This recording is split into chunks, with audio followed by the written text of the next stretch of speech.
Hi friends, இப்போது தக்காளி பிரியாணி பண்ணலாம். ஸ்டவ் பற்ற வச்சு நான் பாத்திரம் வச்சுட்டேன். தேவையான எண்ணெய் போட்டுக்கலாம்.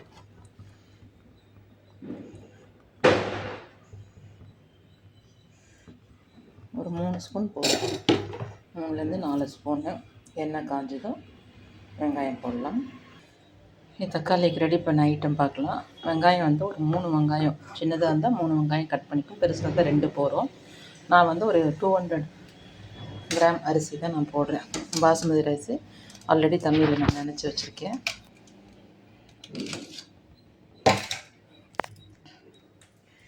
தண்ணியில் நினச்சி வச்சுருக்கேங்க. கழுவிட்டு ஒரு தரம் கழுவிட்டு தண்ணியில் நினச்சி வைக்க ஊறிட்டுருக்கு. எண்ணெய் காஞ்சதும் தக்காளி வந்து 200 கிராம் அரிசியில் 2 தக்காளி போட்டு நல்லா நைஸாக அரைச்சி வச்சுருக்கேன். அப்புறம் புதினா, கருவேப்பிலை நல்லா வாஷ் பண்ணி ரெடியாக வச்சுருக்கேன். இதில் இஞ்சி பூண்டு பேஸ்ட்டு, அவ்வளோதான். இப்போது ஒரே ஒரு பிரிஞ்சி இலை போட்டுட்டு வெங்காயம் போடணும்.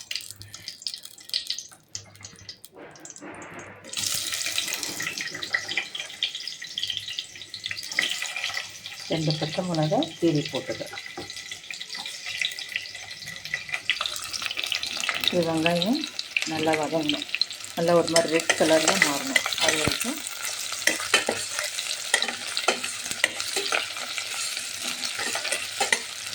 வேகட்டும். வெங்காயம் வதங்கிட்டால் அது கொஞ்சம் நேரம் ஆகும். அதுக்கப்புறம் பார்க்கலாம். அது உப்பெல்லாம் போட்டு சீக்கிரம் வதக்க தேவையில்லை. டைரெக்டாக நேச்சுரலாக வதங்கும்போது அது டேஸ்ட்டே வேறையாக இருக்கும்.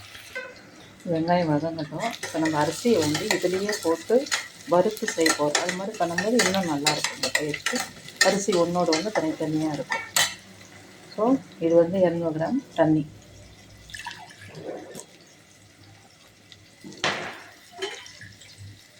இது நம்ம சிக்கன்லாம் போடாதனால நம்மளுக்கு தண்ணி வந்து நிறைய தக்காளியில் கிடைக்காது, கொஞ்சமாக தான் கிடைக்கும். ஸோ அதனால் வந்து ஈக்குவல் ரேஷியோ கொஞ்சம் கம்மியாக போட்டால் போதும். இது வந்து நம்ம ஹீட் பண்ணிப்போம். வெங்காயம் பாருங்கள், இந்த அளவுக்கு நல்லா வதங்கிடுச்சு. இது போகிறோம்.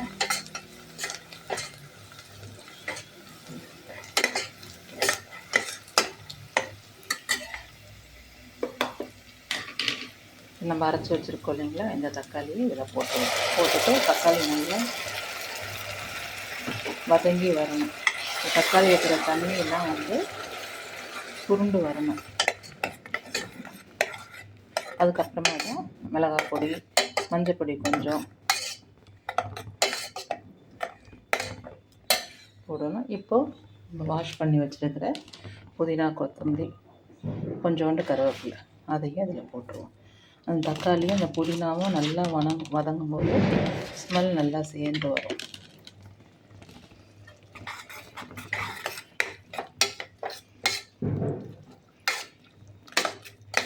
அது நல்லா வதங்கி இந்த தண்ணி எல்லாம் ட்ரை ஆகி வரும் பாருங்கள். அதுக்கப்புறமா மிளகாய் பொடி போட்டுட்டு நம்ம சூடு பண்ணுற தண்ணி அதில் போட்டோன்னா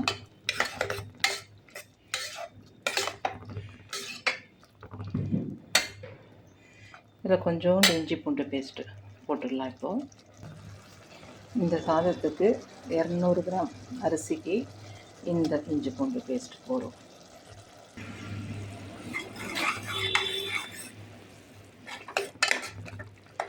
ஆல்ரெடி பாருங்கள் கொஞ்சம் சுருண்டு வந்துடுச்சு.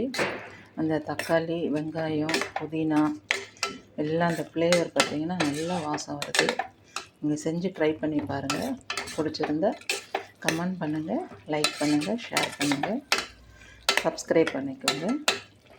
நம்ம டெய்லி சாம்பார், காய் பொரியல் அப்படின்னு இல்லாத இந்த மாதிரி வெஜிடேரியன் டைமில் செய்கிறச்ச நல்லாயிருக்கும். 1 பாட் ரெசிபி மாதிரி.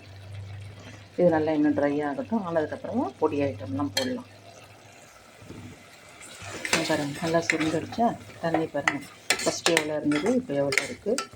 இப்போ வந்து பொடி ஐட்டம்லாம் போட்டு அந்த கொஞ்சம் பச்சை வடைலாம் போடணும் இல்லையா. இப்போ மஞ்சள் பொடி இவ்வளோ போடுறேன்.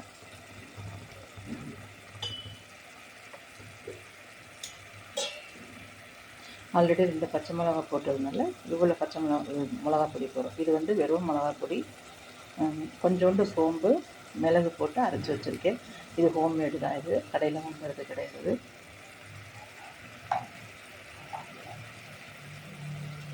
இது வந்து சிக்கன் பிரியாணி மசாலா, இது கடையில் வாங்கினேன். இதை போட்டுட்டு நல்லா வதக்கிடணும். தனியா ஒரு ஸ்பூன், இன்னும் கொஞ்சம் போட்டுக்கிறேன்.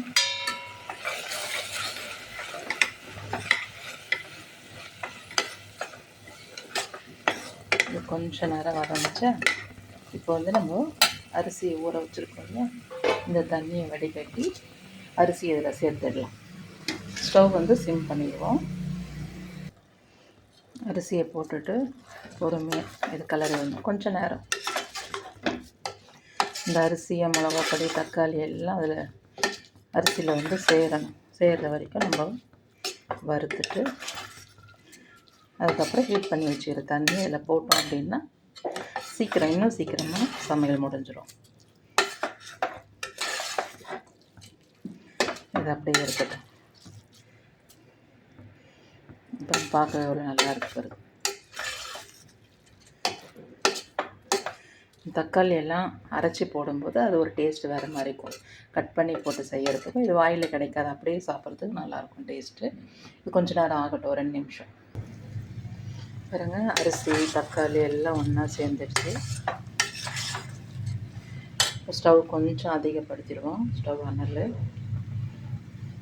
நம்ம சூடு பண்ணி வச்சுருவீங்களா, தண்ணி போட்டுருவோம்.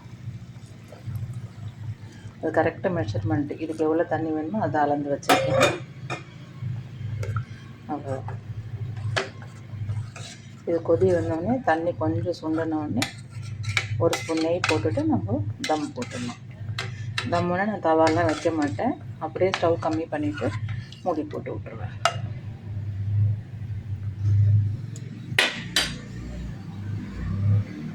கொதிக்கிட்டோம் பார்க்கலாம்.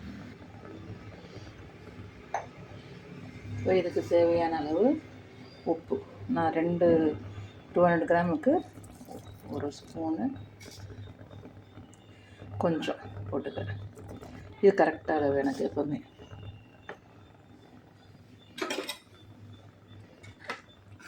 அரிசி பாருங்கள், தண்ணி சூடாக இருக்கிறதுனால டக்குன்னு கொதி வந்துடும். கொதி வந்து ஒரு 3 நிமிஷத்தில் அது தண்ணி ட்ரை ஆனோடனே நம்ம சிம் பண்ணி விட்டுடலாம். பாருங்க, தண்ணி ட்ரை ஆகிடுச்சு. நமக்கு நெய் வந்து எவ்வளோ வேணுமோ அவ்வளோ போட்டுக்கலாம். கொஞ்சம் போட்டுட்டு இது கிளற வேண்டாம், அப்படியே ஸ்லோ பண்ணிவிட்டு ஃபுல்லாக மூடி போட்டுக்கலாம். அதுனா தண்ணி இவ்வளோ இருக்குதுன்னு இது பண்ணாதீங்க, அப்போ தான் கொஞ்சம் ஜூஸியாக இருக்கும், நமக்கு சாப்பிடும்போது அடைக்காது. ஒரு 10 நிமிஷம் கழித்து பார்க்கலாம். எப்படி இருக்குன்னு திறந்து பார்க்கலாம் ஒரு தடவை. பொறுமையாக கலரில் இன்னும் சாதம் வேகணும்.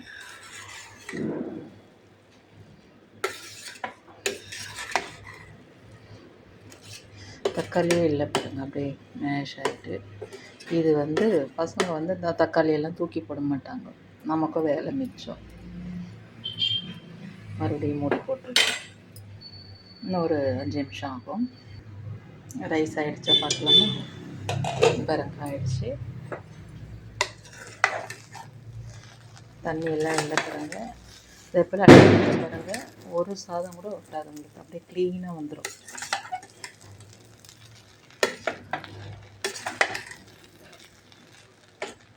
அவ்வளோதான். ஸ்டவ் ஆஃப் பண்ணிவிட்டு தட்டில் நம்ம பரிமாறிக்க வேண்டியதான்.